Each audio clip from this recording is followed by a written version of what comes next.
নমস্কার বন্ধুরা, আজকে আমাদের যে আলোচ্য বিষয় সেটি হচ্ছে যে পাবডেট অর্থাৎ প্রেসিডেন্সিয়াল ইউনিভার্সিটির ব্যাচেলার ডিগ্রি এন্ট্রান্স টেস্ট এর মধ্যে দিয়ে আপনারা যে ভর্তি হতে পারেন, যারা 10+2 পাস করেছেন 2023 সালে অথবা 2024 সালে আপনি 10+2 পরীক্ষা বসতে যাচ্ছেন, তারা হচ্ছে এর জন্য এলিজেবল। 2023-এর আগে যারা পাস করেছেন তারা কিন্তু এর জন্য এলিজেবল নন। সুতরাং প্রেসিডেন্সি ইউনিভার্সিটি বিশ্বজোড়া জগৎ বিখ্যাত একটি ইউনিভার্সিটি, যেখান থেকে স্বনামধন্য বহু ব্যক্তিত্ব পাস করেছেন। সুতরাং সেই প্রেসিডেন্সি ইউনিভার্সিটি কলকাতা, তার সঙ্গে আপনার নাম যুক্ত করতে চাইলে, পড়ার ইচ্ছা সাধ থাকলে অবশ্যই হচ্ছে অ্যাপ্লাই করবেন। প্রেসিডেন্সি ইউনিভার্সিটির যে অ্যাপ্লিকেশন ফর্ম, ব্যাচেলার ডিগ্রি অ্যাপ্লিকেশনের যে ফর্ম, সেই ফর্ম ইতিমধ্যে বেরিয়ে গেছে এবং ফর্ম ফিল আপের কাজ শুরু হয়ে গেছে। আপনারা সেই ফর্ম ফিল আপ করতে পারেন। 15/2/2024-এ শুরু হয়েছে এবং চলবে এটা 18/3/2024 পর্যন্ত। এই পোর্টালে অ্যাপ্লিকেশন করার পর অনলাইনে অ্যাপ্লিকেশন করতে হবে। অ্যাপ্লিকেশন করার পর যদি কোনো ভুলভ্রান্তি হয় রেজিস্ট্রেশন পার্ট ছাড়া, তাহলে সেই ক্ষেত্রে আপনারা কারেকশনের যে সুযোগ পাবেন, সেই সুযোগের ডেট দেওয়া হচ্ছে 20/3/2024 থেকে 22/3/2024 পর্যন্ত আপনারা এটা কারেকশন করতে পারবেন। এরপর হচ্ছে আপনারা ডাউনলোড করতে পারবেন অ্যাডমিট কার্ড, সেটি 18/7/2024 থেকে 28/7/2024। আমরা জানি যে এই পাবডেট 2024-এর যে শিডিউল দেওয়া হয়েছে, সেই শিডিউলে 27 এবং 28 জুলাই স্যাটারডে এবং সানডে দুদিনে হচ্ছে এই এন্ট্রান্স এক্সামিনেশন হবে। পরবর্তীকালে রেজাল্ট এবং কাউন্সিলিং এর যে শিডিউল, সে সমস্ত পরবর্তীকালে আসবে, সেগুলো আমরা পরবর্তীকালে আলোচনা করব। এখন আমরা প্রেসিডেন্সি ইউনিভার্সিটিতে যে অ্যাপ্লাই করতে গেলে তার এলিজিবিলিটি ক্রাইটেরিয়া কি রয়েছে, কোন কোন সাবজেক্টে আপনি পড়াশোনা করতে পারবেন, এখানে এক্সাম প্যাটার্নটা কি হবে, কোশ্চেন প্যাটার্ন কি হবে, মার্কিং প্যাটার্ন কি হবে, এই সমস্ত বিষয়গুলো আপনার সঙ্গে ক্লিয়ার করছি। আপনার প্রত্যেকটি বিষয় যদি সুন্দর করে শুনে নেন, তাহলে দেখবেন অ্যাপ্লিকেশন করতে আপনার কোনো অসুবিধা হবে না। এখন এই এডু হেল্প গ্রুপ দুর্গাপুর আমার চ্যানেলের নাম, সেই চ্যানেলের পক্ষ থেকে আপনাদের প্রত্যেককে আজকে স্বাগত জানাচ্ছি। আমি ফাল্গুনী মুখোপাধ্যায়। আপনারা আমাদের সঙ্গে থাকবেন। নতুন যারা দেখছেন তারা এডু হেল্প দুর্গাপুর এই চ্যানেলটিকে সাবস্ক্রাইব করে বেল আইকনে ক্লিক করে নোটিফিকেশন ফর অল করে রাখবেন ফর ফার্দার অল ইনফরমেশন, যেটা আপনার কাছে সহজেই হচ্ছে পৌঁছে যাবে। এবং আপনি প্রেসিডেন্সি ইউনিভার্সিটি এবং West Bengal joint entrance examination board, তারা যে এন্ট্রান্স গুলো নিয়ে থাকে, যে এন্ট্রান্সের মধ্যে দিয়ে অ্যাডমিশন প্রসেস কমপ্লিট করে, এই সমস্ত তথ্য পেতে আপনারা এডু হেল্প দুর্গাপুর এই চ্যানেলটিকে ফলো করতে থাকবেন। আজকে চলুন আমরা দেখে নিই যে এই পাবডেট বা প্রেসিডেন্সি ইউনিভার্সিটির ব্যাচেলার ডিগ্রি এন্ট্রান্স টেস্টের জন্য আর কি কি ক্রাইটেরিয়া রয়েছে, কোন কোন বিষয়গুলো রয়েছে, সেগুলো আপনাদের সঙ্গে শেয়ার করছি। ফর্ম ফিল আপের আগে কয়েকটা উল্লেখযোগ্য বিষয় আপনাদের জেনে রাখা উচিত। যে আপনারা যখন রেজিস্ট্রেশন করবেন, তখন আপনার name, father's name, mother's name, gender, domicile and date of birth, এগুলো আপনাকে ওখানে পুট করতে হবে। এবং এইগুলো একবার সাবমিট হয়ে যাওয়ার পরে আপনি কিন্তু আর কারেকশন করতে পারবেন না। সুতরাং এই রেজিস্ট্রেশন পার্টে এটা খুবই ইম্পর্টেন্ট। মনে রাখতে হবে আপনার একটা ভ্যালিড মোবাইল নাম্বার থাকতে হবে, একটা ইমেল আইডি এবং পাসওয়ার্ড আপনার এগুলো ঠিকঠাক থাকতে হবে। ইমেল আইডি পুরনো যদি হয়ে থাকে অবশ্যই একবার দেখে নেবেন সেটা ঠিকঠাক আছে কিনা, সেটা ওপেন হচ্ছে কিনা। এছাড়াও আপনাদেরকে এই যে অ্যাপ্লিকেশন করবেন, অ্যাপ্লিকেশনের সময় আপনাদেরকে একটি পাসপোর্ট সাইজের ছবি আপনারা অবশ্যই মোবাইলে না তুলে কোনো একটা প্রফেশনাল যে স্টুডিও, সেখান থেকে ছবি তুলেই আপলোড করবেন এবং আপনার সিগনেচার আপলোড করতে হবে। এখন এই যদি ছবি এবং সিগনেচার আপলোড করার সময় আপনাদের যদি কোনো রকম ডিসক্রিপেন্সি চলে আসে, অর্থাৎ কোনো কিছু ঠিকঠাক নেই এমন কোনো মেসেজ আসতে পারে আপনার মোবাইলে বা মেলে, এবং সেটা এলে আপনাকে তাৎক্ষণিক আপনাকে একদিনের মধ্যেই কিন্তু কারেকশন করতে হবে। পরবর্তীকালে আপনি কিন্তু আর এটা কিছু করতে পারবেন না। সুতরাং আপনার মোবাইল এবং ইমেল রোজ হচ্ছে চেক করতে থাকবেন একবার করে, যেন কোনো মেসেজ এসছে কিনা দেখে নেওয়ার জন্য। পাবডেট 2024 এর জন্য আপনি ম্যাক্সিমাম 3টে পেপার চয়েস করতে পারেন। 3টি পেপার চয়েস করতে গেলে আপনাকে প্রথমত একটি পেপারের জন্য 500 টাকা হচ্ছে ফিজ লাগবে, এবং অন্য যে অ্যাডিশনাল পেপার থাকছে তার জন্য 250 টাকা করে। অর্থাৎ 3টি পেপার যদি চয়েস করেন তাহলে আপনার লাগবে 500 প্লাস 250 প্লাস 250, মোট 1000 টাকা হচ্ছে আপনার এখানে চার্জেস লাগছে অ্যাপ্লিকেশনের জন্য। আপনারা যে ওয়েবসাইট ফলো করবেন সেটি www.wbjeb.nic.in অথবা wbjeb.in, এই দুটো সাইটের মধ্যে যে কোনো সাইট হচ্ছে আপনারা ফলো করতে থাকবেন। ক্যান্ডিডেটকে বলা হয় যে আপনারা কিন্তু এই আপনার পরীক্ষার আগে পর্যন্ত বা পরীক্ষার পরেও হচ্ছে আপনারা রেগুলারলি কিন্তু এই ওয়েবসাইট চেক করতে থাকবেন, কারণ বিভিন্ন ধরনের মেসেজ এখানে আসবে, কোনো কারেকশন, কোনো ডেট এদিক ওদিক হওয়া, যা কিছু সবকিছু আপনারা ওয়েবসাইটে পাবেন। সুতরাং ওয়েবসাইটটাকে হচ্ছে আপনাকে নজরে রাখতে হবে।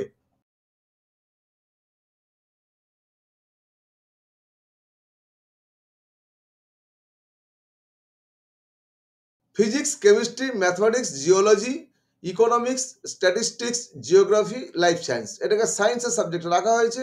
এবং হিউম্যানিটিস এবং সোশ্যাল সায়েন্সে যেটা রাখা হয়েছে Bengali, English, Hindi, history, political science, philosophy এবং সোসিওলজি এবং পারফর্মিং আর্টস, এই সাবজেক্টগুলোকে হিউম্যানিটিস এবং সোশ্যাল সায়েন্সেসে রাখা হয়েছে। এই যে পরীক্ষা হবে, ম্যাক্সিমাম 3টে পেপারসে আপনার চয়েস করতে পারবেন বললাম। তার মধ্যে আপনার মনে করুন জিওগ্রাফি যেটা আছে সাবজেক্ট, সেই জিওগ্রাফির জন্য জিওগ্রাফিরই কোশ্চেন হবে 100 নম্বরের। কোশ্চেন পেপার আপনারা ইংলিশ এবং বাংলা ভাষায় পাবেন। ইংলিশের জন্য পরীক্ষা যেটা মার্কস থাকবে 100 মার্কস থাকবে ইংলিশের কোশ্চেন। ইকোনমিক্স, স্ট্যাটিস্টিক্স এবং ম্যাথমেটিক্স, এই 3টে সাবজেক্টে যারা পরীক্ষা দেবেন তাদের জন্য থাকছে ম্যাথমেটিক্স এবং বেসিক ইংলিশের পরীক্ষা হবে। ম্যাথমেটিক্স থাকবে 80 নম্বরের এবং বেসিক ইংলিশ থাকবে 20 নম্বরের, মোট 100 নম্বরের। কোশ্চেন পেপার পাবেন ইংলিশ ভার্সনে এবং বেঙ্গলি ভার্সনে। পলিটিক্যাল সায়েন্সের জন্য পলিটিক্যাল সায়েন্সের উপরেই 100 নম্বরের কোশ্চেন হবে এবং এখানে ইংলিশ এবং বেঙ্গলি ভার্সনে আপনারা কোশ্চেন পেপার পাবেন। বেঙ্গলি জন্য বেঙ্গলি 100 মার্কসের, বেঙ্গলিতেই কোশ্চেন হবে। হিন্দিও তাই, হিন্দি 100 মার্কসের থাকছে এবং হিন্দিতেই কোশ্চেন হবে। এখানে chemistry, physics, geology, physics, chemistry, physics এবং জিওলজির জন্য আপনাকে পরীক্ষা দিতে হবে ম্যাথমেটিক্স, ফিজিক্স এবং কেমিস্ট্রি। ম্যাথমেটিক্সে 40, ফিজিক্সে 30 এবং কেমিস্ট্রি 30, মোট 100 নম্বরের কোশ্চেন থাকবে। কোশ্চেন পেপার পাবেন আপনারা ইংলিশ এবং বাংলায়। হিস্টোরি যারা পড়তে চাইবেন তাদের হিস্টোরির জন্য এখানে 100 নম্বরের কোশ্চেন থাকছে, ইংলিশ এবং বাংলাতে প্রশ্নপত্র পাবেন। লাইফ সায়েন্সের জন্য বায়োলজির কোশ্চেন থাকবে 100 নম্বরের এবং ইংলিশ এবং বাংলাতেই আপনি প্রশ্নপত্র পেয়ে যাবেন। ফিলোসফি, সোসিওলজি এবং পারফর্মিং আর্টসের জন্য বেসিক ইংলিশ, তার থাকবে 50 নম্বর, লজিক্যাল রিজনিং থাকবে 30 নম্বর এবং জেনারেল নলেজ থাকবে 20 নম্বর, মোট 100 নম্বর কোশ্চেন পেপার হবে ইংলিশে। মনে রাখবেন যে এই যে পরীক্ষা হবে, এই প্রেসিডেন্সি ইউনিভার্সিটির যে ব্যাচেলার ডিগ্রি এন্ট্রান্স টেস্ট যেটা হবে, এখানে কিন্তু 11 ক্লাস এবং 12 ক্লাসে আপনারা যে পড়াশোনা করেছেন নির্দিষ্ট সাবজেক্টে বা স্পেসিফিক সাবজেক্টের উপরে, সেই 11 এবং 12 ক্লাস থেকে কিন্তু আপনাদের কোশ্চেন পেপার তৈরি হবে। 3টি পেপার যে চয়েস করবেন দেখবেন যেন টাইম শিডিউল যেন একই না হয়, কারণ 3টি পেপার আলাদা আলাদা করে পরীক্ষা দিতে হবে। সুতরাং সেই টাইম আপনাকে ম্যাচ করেই 3টি পেপার কিন্তু আপনাকে নিজেকে চয়েস দিতে হবে। যেমন আমরা দেখছি পেপার 1, পেপার 2, পেপার 3, পেপার 4, এগুলো পরীক্ষা হবে 27 তারিখে, 27শে জুলাই 2024-এ। 10টা থেকে পেপার 2 হবে 12:30 থেকে 2টো পর্যন্ত। পেপার 3 এবং পেপার 4 3টে থেকে 4:30 পর্যন্ত হবে, অর্থাৎ 1.5 ঘন্টা করে পরীক্ষা আপনারা পাচ্ছেন। 28/7/2024-এ যেগুলি পরীক্ষা হবে paper 5, paper 6, paper 7, paper 8, paper 9, paper 10, এখানে স্লট রাখা হয়েছে প্রথমে 10টা থেকে 11:30, 12:30 থেকে 2টো এবং 3টে থেকে 4:30 এর মধ্যে হবে। সুতরাং আপনারা যে 3টে পেপার চয়েস করবেন যারা, তারা কিন্তু অবশ্যই এই টাইম স্লট দেখেই আপনি সাবজেক্টগুলো চয়েস করবেন। এমন যেন না হয় যে একই টাইম স্লটে দুটো সাবজেক্ট পড়ে গেছে, সেক্ষেত্রে আপনি একটা পরীক্ষা দিতে পারবেন না। এখানে কোশ্চেন প্যাটার্ন যেটা হবে, কোশ্চেন থাকবে এমসিকিউ টাইপের এবং 100 নম্বর করে যেখানে পরীক্ষা হবে 50টি করে কোশ্চেন থাকবে, অর্থাৎ 2 নম্বর করে থাকছে পার কোশ্চেনে এবং 90 মিনিট টোটাল হচ্ছে আপনাদের টাইম থাকছে। ওএমআর সিট হচ্ছে এখানে দেওয়া হবে, সেই ওএমআর সিট ডার্কেনিং করতে হবে আপনাদের এবং ডার্কেনিং করার জন্য আপনাকে এখানে ব্ল্যাক বা ব্লু বল পয়েন্ট পেন দিয়ে কিন্তু আপনাকে ডার্কেনিং করতে হবে। মার্কিং প্যাটার্ন যেটা আছে, স্কোরিং যেটা, সেটা সমস্ত কোশ্চেনগুলোই হচ্ছে অপশনাল। এখানে 4টে করে অ্যান্সার দেওয়া থাকবে, তার মধ্যে একটা কারেক্ট হবে। কারেক্ট অ্যান্সার হলে 2 নম্বর পাবেন। ইনকারেক্ট অ্যান্সার যদি রেসপন্স করে দেন সেই ক্ষেত্রে যে হাফ নাম্বার বা 25% নেগেটিভ মার্কস থাকছে, অর্থাৎ 2 নম্বরের পরীক্ষা বলে আপনার কিন্তু হাফ নাম্বার কাটা যাবে। এবারে হচ্ছে for any combination of responses, যদি অন্য যে কোনো কম্বিনেশন রেসপন্সেস আপনি এখানে অ্যান্সার করে দেন, the answer will be treated as incorrect and will be yield half number negative. কোনো যদি রেসপন্স না করা হয় কোশ্চেনে তাহলে সেটা কিন্তু 0 থাকবে, সেটার জন্য কোনো নেগেটিভ মার্কিং হবে না। র্যাঙ্ক যেটা হবে, এই যে এক্সাম হবে এর ভিত্তিতে একটা জিএমআর অর্থাৎ জেনারেল মেরিট র্যাঙ্ক ক্যালকুলেশন হবে, এই আসবে, সেই জিএমআর এর ভিত্তিতে কিন্তু পরবর্তীকালে কাউন্সিলিংয়ে আপনি ভর্তির সুযোগ পাবেন। Eligibility and academic qualification criteria যেটা দেওয়া হয়েছে, applicant must be a passed out from schools in India affiliated to international board in compliance with section এত এখানে দেওয়া আছে যেটা, এবং national or state level examination board ও কাউন্সিল। উল্লেখযোগ্য যে আপনার যারা national institute of open school বা রবীন্দ্র ওপেন স্কুল এই সমস্ত যারা পাস করছেন তারাও কিন্তু এখানে অ্যাপ্লাই করার সুযোগ পাবেন। এলিজিবিলিটি ক্রাইটেরিয়ার মধ্যে যেটা রয়েছে, এলিজিবিলিটি ক্রাইটেরিয়া বলা হয়েছে candidate must have passed not before 2023, যেটা বলেছি আগে যে 2023-এর আগে যারা পাস করছেন তারা কিন্তু এখানে ভর্তির সুযোগ পাবেন না। সুতরাং 2023-এ যারা পাস করছেন তারা এবং 24-এ যারা পরীক্ষা দিতে চলেছেন 10+2 তারা হচ্ছে এখানে অ্যাপ্লাই করতে পারবেন। Candidate must pass any of the aforementioned examination with at least 5 recognized subject, অর্থাৎ 5 সাবজেক্ট কম্বিনেশনে যারা পাস করবে তারাই কিন্তু হবে, এবং প্রতিটি সাবজেক্টে ফুল মার্কস 100 হতে হবে, of which English will be one subject, English থাকতেই হবে, and excluding compulsory environmental science, এবং কম্পালসারি যদি এনভায়রনমেন্টাল সায়েন্স থাকে তাহলে কিন্তু হবে না। 5টার মধ্যে যদি আপনার কম্পালসারি সাবজেক্ট যদি কারোর এনভায়রনমেন্টাল সায়েন্স থাকে তাহলে কিন্তু আপনি চান্স পাবেন না, অর্থাৎ কম্পালসারি সাবজেক্টের মধ্যে এনভায়রনমেন্টাল সায়েন্স থাকা চলবে না। The aggregate is to be calculated considering score in best 4 recognized subjects including compulsory environmental sciences. The candidate must fulfill the minimum eligibility criteria as per the following table, এখানে table দেওয়া হয়েছে সেই অনুযায়ী যে criteria সেটা করতে হবে। যেমন কেমিস্ট্রি যদি কেউ পড়তে চান তাহলে মিনিমাম বলছে aggregate score in percentage in 12 স্ট্যান্ডার্ডে আপনার 70% থাকতেই হবে, এবং অ্যাডিশনাল এলিজিবিলিটি ক্রাইটেরিয়া বলছে if any minimum 75% marks in chemistry in 12 standard, অর্থাৎ 75% মার্কস থাকতে হচ্ছে কেমিস্ট্রিতে এখানে আপনাকে 12 স্ট্যান্ডার্ডে। আবার বলেছে মিনিমাম এগ্রিগেট স্কোর যেটা বলা হয়েছে, এগ্রিগেট স্কোরটা আপনাকে 70% থাকতে হবে। 5 সাবজেক্ট কম্বিনেশনে কিন্তু অ্যাভারেজ হচ্ছে 70% থাকতে হচ্ছে, বাট কেমিস্ট্রিতে ইটসেলফ আপনাকে 75% থাকতেই হবে। এই হিস্ট্রিতে যারা পড়বেন তারা 65% তার হচ্ছে এগ্রিগেট থাকতে হবে এগ্রিগেটে, আর এখানে কিন্তু কোনো কিছু রাখা হয়নি, অর্থাৎ আপনার এই 65% এগ্রিগেট হলেই কিন্তু আপনি অ্যাপ্লাই করতে পারছেন। লাইফ সায়েন্সের ক্ষেত্রে হচ্ছে ইন এগ্রিগেট 12 এর আপনাকে 65% থাকতে হচ্ছে, এবং minimum 70% in physics, 70% in chemistry and 70% in biology 12 স্ট্যান্ডার্ডে থাকতেই হবে। ফিজিক্স যারা নিয়ে পড়তে চাইবেন তার 70% হচ্ছে ইন এগ্রিগেট থাকতে হবে, 80% marks physics and mathematics combined, অর্থাৎ ম্যাথমেটিক্স এবং ফিজিক্স এই দুটো মিলে হচ্ছে আপনাকে 80% থাকতেই হবে 12-এ। ম্যাথমেটিক্স 70%, এখানে কোনো বলা হয়নি, 12 ভ্যালু কিছু বলা হয়নি, সুতরাং ইন এগ্রিগেট যদি আপনার 5টা সাবজেক্টের কম্বিনেশনে 70% থেকে থাকে তাহলে আপনি কিন্তু ম্যাথমেটিক্স নিয়ে পড়াশোনা করতে পারবেন। স্ট্যাটিস্টিক্সে বলা হয়েছে 70% ইন এগ্রিগেট থাকতে হবে, এছাড়াও হচ্ছে 80% ইন ম্যাথমেটিক্স, বিজনেস ম্যাথমেটিক্স যদি হয় তাহলে আপনাকে কনসিডার করা হবে না। প্লেন যে ম্যাথমেটিক্স আপনাকে 80% মার্কস থাকতে হবে 12 স্ট্যান্ডার্ডে। ইকোনমিক্স নিয়ে যারা পড়তে চাইছেন তাদের 75% ইন এগ্রিগেট 5 সাবজেক্টের কম্বিনেশন যেটা সেটা 75% থাকতে হবে, এছাড়াও হচ্ছে মিনিমাম 80% মার্কস থাকতে হবে আপনাকে ম্যাথমেটিক্সে, বিজনেস ম্যাথমেটিক্স হলে কিন্তু অ্যালাউ হবে না। বেঙ্গলি নিয়ে যারা পড়তে চাইছেন তাদের 60% কম্বাইন্ড, অর্থাৎ 5টা সাবজেক্টের অ্যাভারেজে 60% যদি থাকে তাহলে আপনারা পড়াশোনার সুযোগ পাচ্ছেন বাংলা নিয়ে। হিন্দিতেও তাই 60% যদি থাকে আপনার ইন এগ্রিগেট ক্লাস 12-এ তাহলে আপনি হিন্দি নিয়ে পড়ার সুযোগ পাচ্ছেন, আলাদা করে হিন্দিতে কত পার্সেন্ট তার কোনো দরকার নেই। ইংলিশ 65% হচ্ছে আপনার ইন এগ্রিগেট যদি থাকে তাহলে আপনি ইংলিশ নিয়ে পড়াশোনার সুযোগ পাবেন। জিওগ্রাফিতে 70% যদি ইন এগ্রিগেট থাকে 5টি সাবজেক্ট কম্বিনেশনে, এছাড়াও হচ্ছে minimum 75% marks in mathematics in 10 standard, অর্থাৎ আপনার ক্লাস 10 লেভেলে ম্যাথমেটিক্সে 75% মার্কস যদি থাকে তাহলে হচ্ছে আপনি এলিজিবল হবেন। এলিজিবিলিটি ক্রাইটেরিয়ার মধ্যে অন্যান্য সাবজেক্টে যেগুলো রয়েছে, ফিলোসফি নিয়ে 60% হচ্ছে আপনার 12 স্ট্যান্ডার্ডে এগ্রিগেট থাকলেই হবে, সোশিওলজিতেও 60% থাকতে হবে, পারফর্মিং আর্টসেও 60% থাকতে হবে, পলিটিক্যাল সায়েন্স 70% থাকতে হবে ইন এগ্রিগেট, এবং জিওলজিতে থাকতে হবে 70% ইন এগ্রিগেট, তাহলে হচ্ছে আপনারা এখানে পড়াশোনার সুযোগ পাবেন।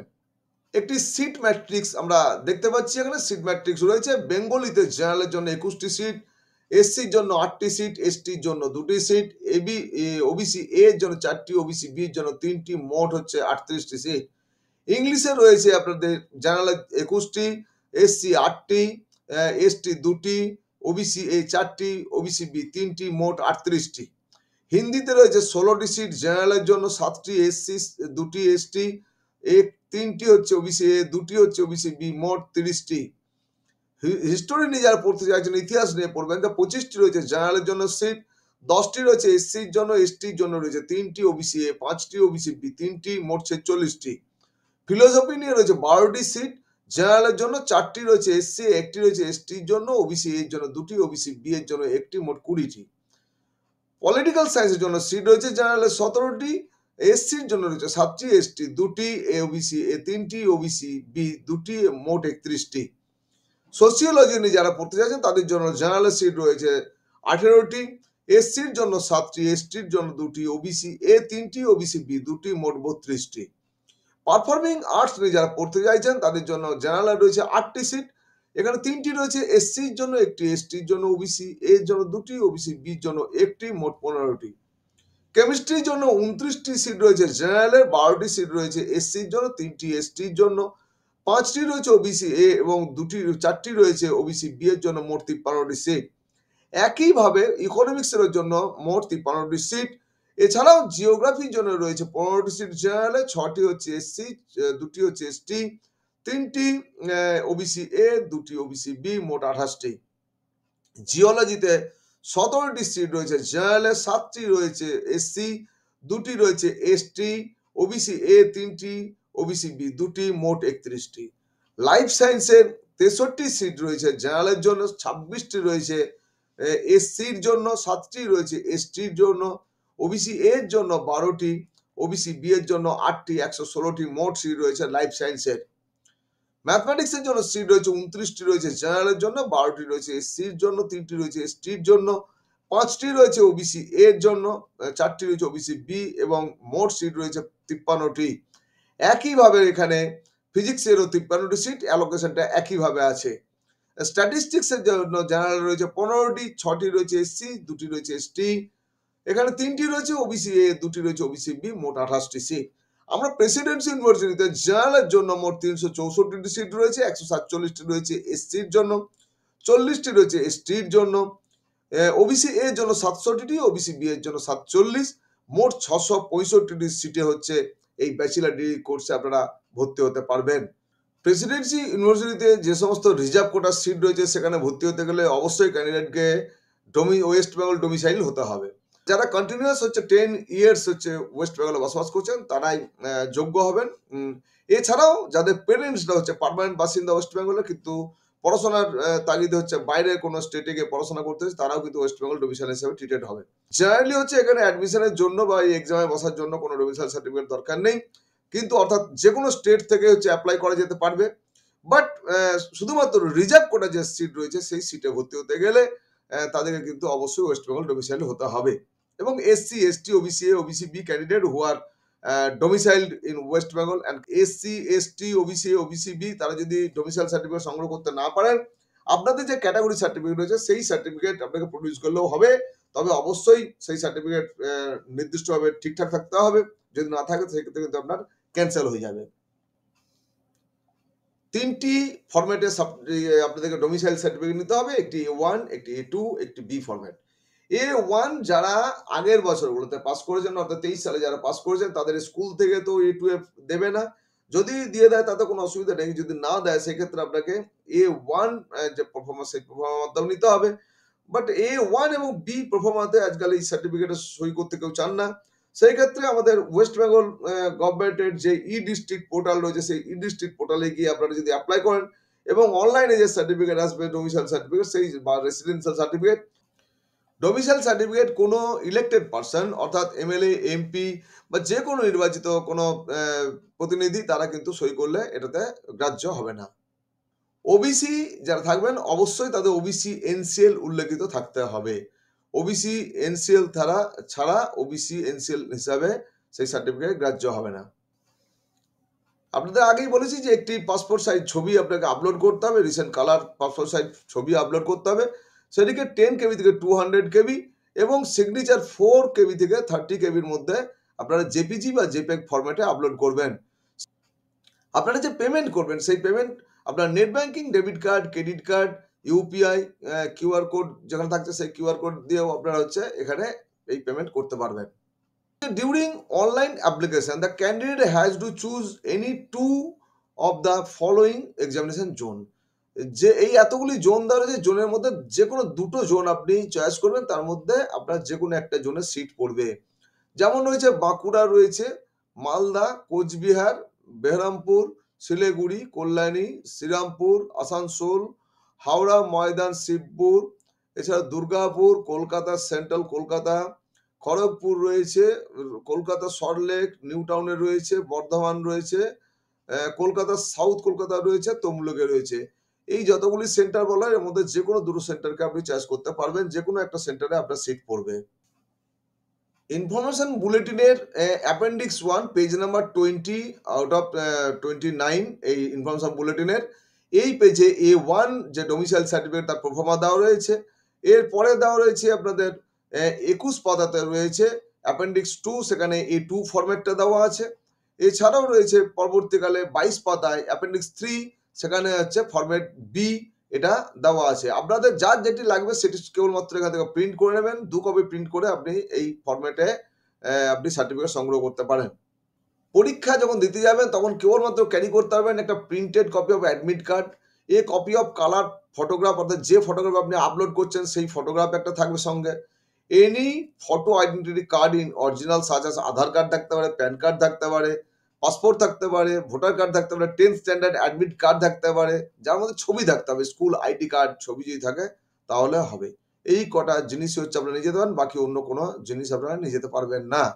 আপনাদেরকে সেন্টারে কোনো পেন নিয়ে যেতে হবে না, সেখানে আপনাদের পেন দেওয়া হবে। এছাড়াও আপনাদেরকে বারবার বলে দেওয়া হচ্ছে যে printed material, calculator, pen, log table, wrist watch, any communication device like mobile phone বলছে, any bluetooth device etcetera inside the examination hall. Any candidate found with such items will be reported against his or her candidature will be summarily cancelled. অর্থাৎ আপনার কিন্তু যে প্রার্থীপদ কিন্তু cancel হয়ে যাবে। সুতরাং আপনারা এগুলো থেকে সতর্ক থাকবেন, কেউই কিন্তু মোবাইল টোবাইল কিছু নিয়ে যাবেন না।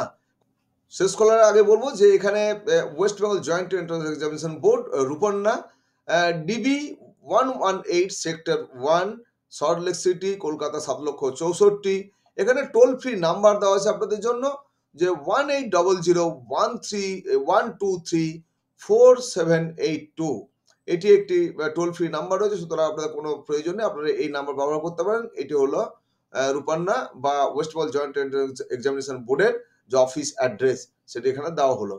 আশা করছি এই ভিডিওটা আপনারা যথেষ্ট ভালো লাগবে, অত্যন্ত সহজ সরল করে বলার চেষ্টা করেছি। প্রত্যেকে আমাদের এই চ্যানেল দেখতে থাকবেন এবং আমাদের সঙ্গে থাকবেন, অপেক্ষা করবেন আরো নতুন নতুন ভিডিওর জন্য। ধন্যবাদ।